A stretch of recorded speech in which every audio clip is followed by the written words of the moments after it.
Today we're going to talk about the process of how to do an interior in your Minecraft builds.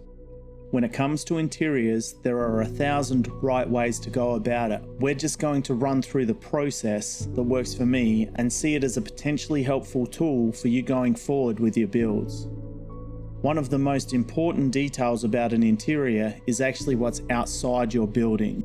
This forms the framework of what you're going to create. What space is your build in? You could be building medieval fantasy, modern housing, sci-fi, western, the list goes on. It may seem obvious, but where your build is will greatly define what the interior will be. We're building medieval fantasy today, which is going to make our lives a little bit easier than if we were trying to make something super realistic, as it gives us a little license to be more flexible. That said, the points I will make here today carry over to any style of build. The next decision to make when it comes to your interior is what is the purpose of your build within its space. Is it the engine room of a space station, the front bar of an old western tavern? Make a decision on what you're going to build inside your building. This is often already made for us when we build the outside in the first place, but not always. Now we need to figure out the wealth level of the space. This applies to more than just a home. Is your space station run down or well funded? Are people struggling to survive in your desert, or do they live in an oasis of abundance? The interior we are completing today is going to be a reasonably wealthy homestead. I chose a regular home as I felt it would cover a more relatable opportunity to learn than something more niche like the examples I've already mentioned. Don't be afraid to Google.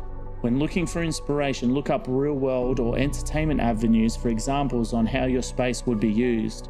You don't need to copy what others have done, but often seeing ideas helps stimulate your own creative process, firing inspiration and opening your eyes to things you may not have thought of before. Now we have to think about the layout of the area. I like to walk around a building a few times to get a feel for the space, and then decide how I would lay it out. If I had to work, live, or play there, what would be the logical layout?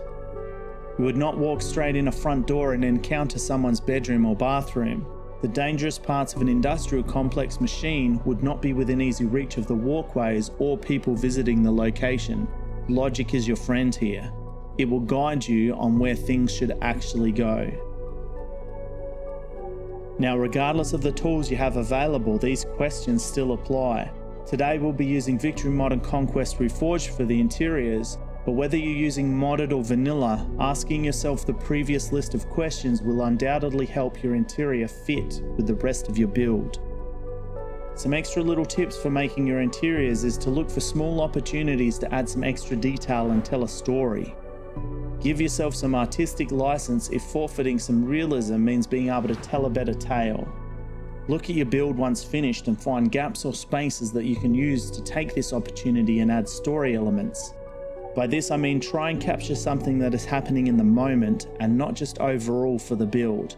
Little ideas I like to insert are people playing a game, a lover's tryst, birds feeding, a rat eating bones, an unread book, a spilled drink. Little things that can happen from day to day that when you take a snapshot of that moment, it tells more than this is just a bedroom or this is the cockpit of a plane. Those captured moments will make your space feel like it has life. Essentially, it all boils down to the fact that what makes for a good interior is asking and answering questions about it. With this, you will give the space a purpose, a story, and atmosphere, which all go towards improving what you're trying to create. That's it really, nothing too complex about the process, but an often overlooked element when it comes to making your builds. I've done this video at the request of some amazing supporters of my content. If it helps you in any way, I would love to hear about it in the comments. Also, these type of videos are outside my plans for the channel, so if you would like to see more of them, please leave a like and let me know. Thanks for your time watching this video, and we'll catch you all on the next one.